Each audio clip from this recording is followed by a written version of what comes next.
Channel को subscribe करने के लिए सब्सक्राइब बटन पर क्लिक करें और बेल आइकन दबाएं ताकि हर नए वीडियो का नोटिफिकेशन आपको मिलता रहे। आज मैं आपको माँ दुर्गा के 9 रूपों के बारे में बताती हूँ।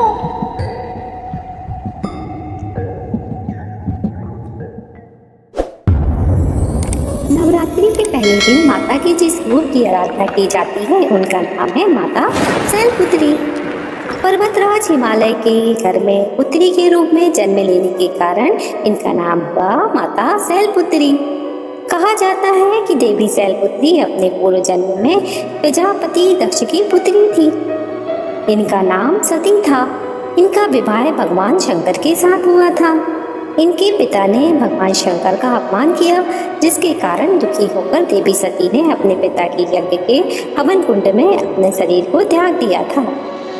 शैलपुत्री देवी को हम देवी पार्वती के रूप में भी जानते हैं और वृषभ पर सवार देवी शैलपुत्री के दाएं हाथ में त्रिशूल और बाएं हाथ में कमल सुशोभित रहता है।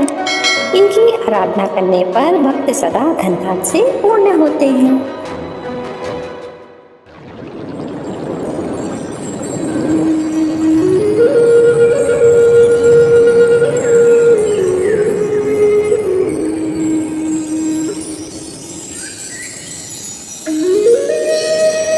नवरात्रि के दूसरे दिन माता की जिस रूप की आराधना की जाती है उनका नाम है देवी ब्रह्मचारिणी। ब्रह्मा का अर्थ होता है तपस्या और चारिणी का अर्थ होता है तप को आचरण करने वाली। ऐसा कहा जाता है कि देवर्षि नारद ने जब देवी को भगवान शंकर को अपना पति बनाने के लिए प्रेरित किया, तब माँ ने भगवान शंकर को अपना पति के रूप में प्राप्त करने के लिए बहुत कठोर तपस्या की थी। तभी से इनका नाम देवी ब्रह्मचारिणी पड़ा। माँ ब्रह्मचारिणी के दाहिने हाथ में जाप की माला है और बाएं हाथ में कमंडल रहता है। माँ देवी की आराधना करने पर कठिन से कठिन परिस्थितियों में भी मनुष्य विचलित नहीं होते हैं और माँ देवी की आराधना करने से सर्व सिद्धि प्राप्त होती है और मन में एकाग्रता की शक्ति आती है। नवरात्रि के तीसरे दिन जिस देवी की आराधना की जाती है उनका नाम है देवी चंद्रघंटा। देवी चंद्रघंटा के मस्तक पर घंटे के आकार का आधा चंद्र है। इनके शरीर का रंग सोने के समान चमकीला है। सिंह पर सवार देवी के 10 हाथ हैं। वे खड्ड और अस्त्र शस्त्र से सुशोभित हैं। इन देवी की कृपा से साधक को अलौकिक वस्तुएं के दर्शन होते हैं और इनकी उपासना से सभी भक्तों के कष्ट खत्म हो जाते हैं और भक्तों को परम पद की प्राप्ति होती है।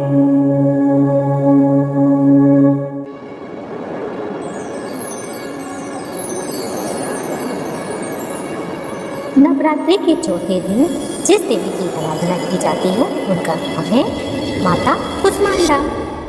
जब हमारी सृष्टि में कोई भी अस्तित्व नहीं था, चारों तरफ अंधकार ही अंधकार था, तभी इन्हीं आदि शक्ति ने ब्रह्मांड की रचना की थी। अंड अर्थात ब्रह्मांड को उत्पन्न करने के लिए आदि शक्ति के स्वरूप को कुष्मांडा देवी के नाम से भी जाना जाता है। इनका निवास स्थान सूर्य लोक के भीतर के लोक में है।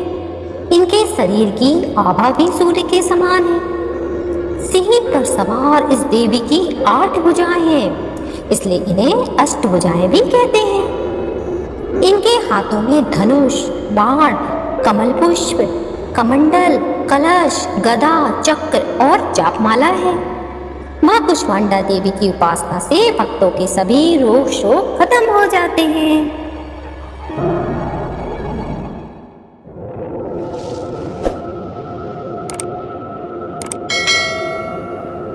नवरात्रि के 5वें दिन माता की जिस रूप की आराधना की जाती है उनका नाम है स्कंद माता। इनकी गोद में बाल स्वरूप भगवान कार्तिकेय बैठे हुए हैं। स्कंद माता कमल पुष्प पर विराजमान रहती है, इसलिए इन्हें देवी पद्मासन भी कहते हैं। सिंह पर सवार देवी स्कंद माता की 4 भुजाएं हैं। इन्होंने दाहिनी तरफ की ऊपर वाली भुजा में भगवान कार्तिकेय को पकड़ा हुआ है और नीचे वाली भुजा में कमल पुष्प है। बाईं तरफ की ऊपर वाली भुजा भरत मुद्रा में है और नीचे वाली भुजा में श्वेत कमल का फूल है। इन देवी के चारों ओर सूर्य के समान अलौकिक तेज मंडल और आभा दिखाई देती है। माँ स्कंद माता की उपासना करने से भक्तों को मोक्ष की और ज्ञान की प्राप्ति होती है और शरीर भी स्वस्थ रहता है।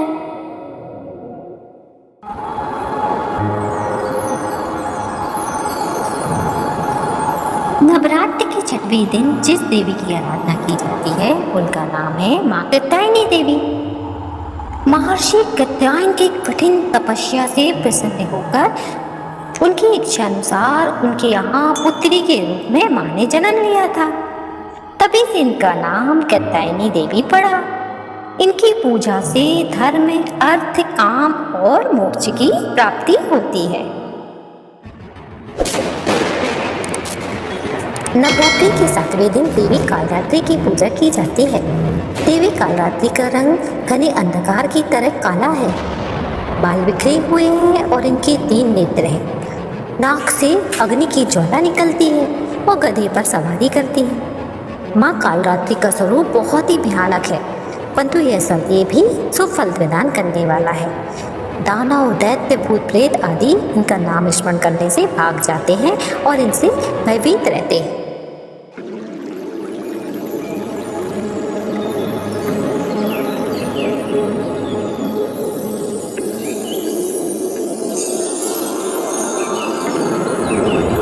माँ दुर्गा की 8वीं शक्ति का नाम महागौरी है।